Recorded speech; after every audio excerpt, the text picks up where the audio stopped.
focus of today's video will be, honestly, I watched most of this VOD like once before I'm recording this now, and I don't say there's not one really big problem that's present. You've nailed like the basic broader aspects of Ana and like Overwatch, which is really good. But now we're gonna focus on the specifics, so you can get that nice diamond border or diamond icon in Overwatch's case. So let's take a look at the comp.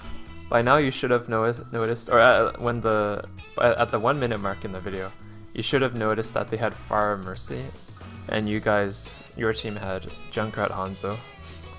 So in this case, the only reliable way of killing the Pharah is really you, the Ana, because you're the only hit scan, and frankly your hit scan is very, very powerful.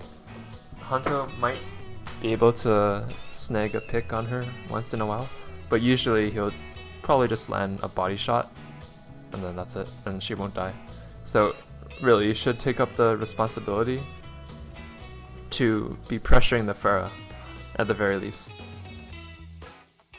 Little slow reaction on the sleep, but it's fine, it's fine.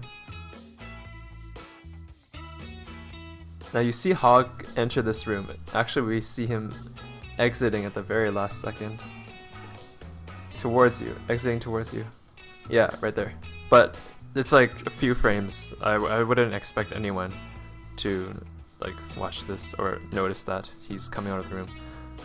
But since you saw him enter, you should always be wary of like the exits he could come out of.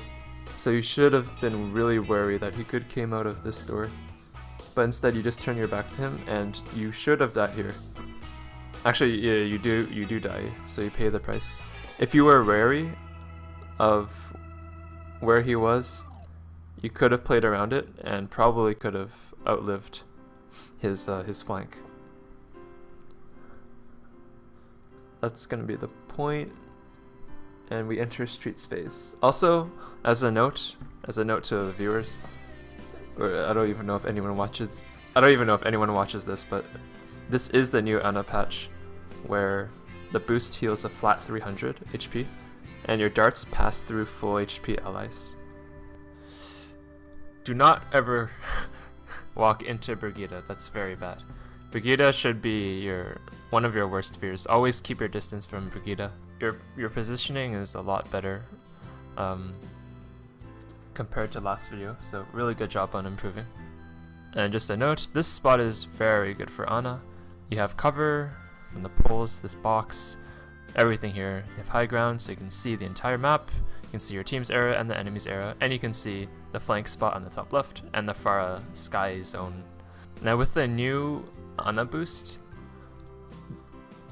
it opens up the fact that it heals for 300 now opens up a new pathway. Basically, you can use it now to save teammates. Like, for example, if your D.Va mech is gonna go down before the fight actually starts, you can use the nano boost to heal her back up to full or whatever to save her mech. And you can even force a fight like that. You still should be pressing tab. I've noticed you haven't been pressing tab too often, and you should always be pressing tab to track your teammates' ults. Because right now you should use your nano boost, but you held it on for too long. Honestly, it wouldn't have won the fight, but just the idea of, or just the fact that you saved it for too long is the point I'm trying to make. It's the same team comp here. Instead of Hanzo, we have Sombra, which is pretty cool. And actually, in a few seconds, their team comp will be revealed. So at the 3:45-ish mark, the enemy's team comp will be revealed when you press tab. You should always press tab when that happens to just take a mental note of what they have, so you can prepare accordingly. This is a pretty good position for Ana. There are some times in the fights where you're not really sure you're not really sure who to shoot, who to heal, or if you should shoot the enemy. And I think you can improve on that, but I honestly don't know how to communicate or who to shoot at. I think it just comes with a lot of practice. Eventually you'll instinctively know who to shoot, but there's a basic guideline that's prioritize tanks, of course, keep them up, and then save your squishies, of course. And then above that, if your support's dying, just go for or just try to save your other support. Wow, well played. I thought you were gonna die to the Reaper. Ooh, risky, because you can't one-shot Reaper. He has 250 HP, so you should have just ran away there. That was really risky. I noticed you like boosting Ryan. Sometimes it's good, but there are a lot of times where the enemies spread out and Ryan's not really close to them. Since Ryan is so immobile, you don't really want to boost him unless he's near like a clump of enemies. But well played. The game is gonna end. Play of the game? No, it's not gonna show. Anyways. Alright, so as a recap, we have the Pharah thing. When you see a Pharah in the enemy team, look to shoot her down, or at least pressure her. And the second thing would be, it ties in with the Pharah thing. When you see you don't have a hit scan on your team, and the enemy team has a Pharah, you gotta take up the responsibility of the hit scan player. So in a broader perspective, adapt your playstyle to your team comp. Let's say you have dive, play close to your team. Don't play far away. Always be ready to move around and look around, like do literally 360s all the time to heal multiple people. So change your playstyle or adapt your playstyle to your team comp. Number 3 would be just a small thing.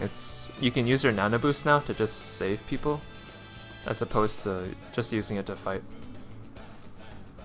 Look to nano tanks that are gonna die. Assuming like you should be using your nano boost proactively, like before to start a fight, or during, or just as the fight breaks out. In the event that you don't do that, use it to save your team. And I've noticed sometimes you've been holding your nano boosts for a long time, even like until like when the fight's done, you'd still have your nano boost and you wouldn't have used it. Always use it proactively. It's tough to decide if it's necessary or not, but I think it's just better to use it and waste it than to hold onto it and maybe get rewarded, but a lot of the times you won't get rewarded and you'll just end up holding onto the ult, which is quite inefficient. Another thing would be, I actually can't remember. Let's just watch the video. Oh, be aware of the enemy, be aware of flankers, be aware of their positions. Doesn't have to be like a Genji or Sombra. Like in the first point, the Hog went into the building. I think it was actually right here, yeah. He went into the building and he didn't come out, so you should have registered that he was still there and he could come out the door, or like come out behind you, so you should stay away from this spot. But instead you just turn a blind eye and you pay the price. So be aware of flankers, or enemies in general, and their positions. I think that's pretty much it. You've nailed the broad aspects of the game. Like, I don't have to tell you to, or I don't have to say, oh, you gotta be aware of your positioning anymore, because it's a lot better. It's pretty good. Don't have to say, I don't know, what's another thing? I don't even remember what I talked about. But yeah, you've nailed the broad aspects of the game. Now we're focusing on the specifics, which is good. Soon enough, you'll be top 500. Easy clap. Yeah.